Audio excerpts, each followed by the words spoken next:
All right, welcome to the deep dive. Today, we're jumping into something pretty fascinating, something that's, well, everywhere now, it seems. Yeah, it really is. We've been looking over these excerpts, these sources about the essence of Japanese matcha. Exactly. And our mission really is to unpack what this material is telling us. Right.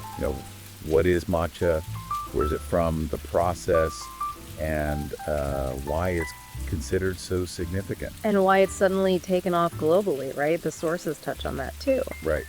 I'm definitely curious about what these specific sources highlight. It feels like there's a lot more to it than just a trendy green drink. Oh, absolutely. There's a deep history there, which the sources definitely get into. It's quite the journey from, tradition to trend. Okay, so let's start at the beginning. Mm-hmm. According to the material we have, what fundamentally is matcha? Well, the sources define it consistently. It's a powder, a really finely ground powder. Right. Made from green tea leaves, but crucially, specially grown and processed green tea leaves. And they mention the color, don't they? That vivid green. They really emphasize that vibrant, almost electric green. It's described as a key marker, of its quality. Okay, that makes sense. And uses, obviously we see matcha lattes everywhere, but the sources go deeper. Yeah, they do. So, yes, they acknowledge the modern stuff, drinks, desserts, baking even. But they spend quite a bit of time on its traditional role. Which is? Its central place in the Japanese tea ceremony. Shaniyu. A very specific, ritualized practice. That contrast is interesting. Ancient ritual, modern cafe staple. So how do they actually make it?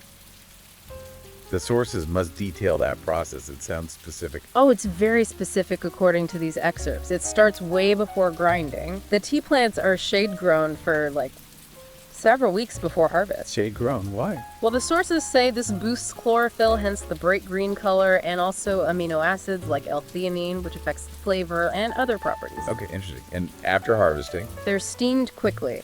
Apparently this stops oxidation, keeps them green, then dried, and then comes the grinding. Ah, the grinding.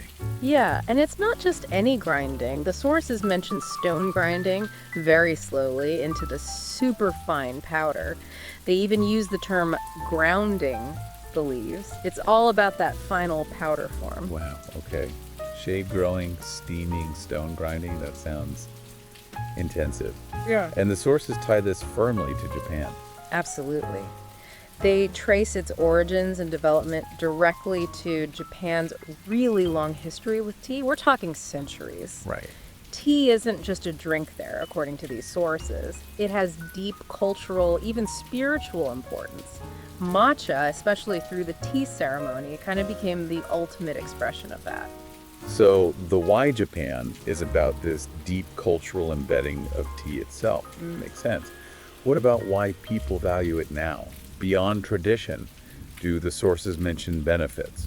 Yes, definitely. That seems key to its modern appeal. They talk about perceived health benefits. Like antioxidants. I feel like I've heard that. Exactly. High concentrations of antioxidants, specifically catechins, because you consume the whole leaf powder, not just brewed water. Right, you're eating the leaf, essentially. Pretty much. And they also mention this unique effect of promoting calm focus. Calm focus, that sounds desirable. Yeah, it's often linked to that amino acid L-theanine working alongside the caffeine. So alertness without the jitters, supposedly. That's what the sources suggest people value. Okay, antioxidants, calm focus. I can see why that resonates. Which brings us to its global popularity. How do the sources explain that jump? It seems to be a mix of things, based on what we've read. There's the unique flavor profile, slightly bitter, slightly sweet, umami. It's different. Stands out. Right. Then there's its adaptability. Easy to put into lattes, smoothies, desserts, making it really accessible and, frankly, trendy. It's Instagrammable even. Probably, yeah. Yeah. But the sources also stress the cultural association. Japan, mindfulness, well-being. These ideas are really appealing globally right now. So it's the taste, the trendiness, the health halo, and this connection to Japanese culture and mindfulness. That's the picture the sources paint. It's a combination of all those factors driving its popularity outside Japan. So putting it all together from these sources, we have this product with incredibly deep roots in Japanese culture and ritual, made through a very specific, careful process. Yeah, involving shade growing and stone grinding. Which is now valued globally for its taste, its perceived health benefits like antioxidants, and that calm focus, and also for its connection to ideas like mindfulness. Exactly. It's quite a journey from a ceremonial bowl to a global commodity. It really is. The sources present a fascinating look at how something so culturally specific can find resonance worldwide, Yeah. tapping into modern desires for, well, wellness, unique flavors, maybe a bit of cultural connection. It does make you think. And maybe here's a final thought from these sources for you to consider. Okay.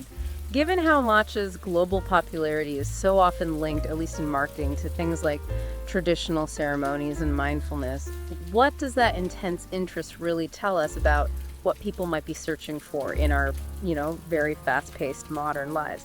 Is it calm, a connection to tradition, or maybe just a healthier buzz, something to chew on?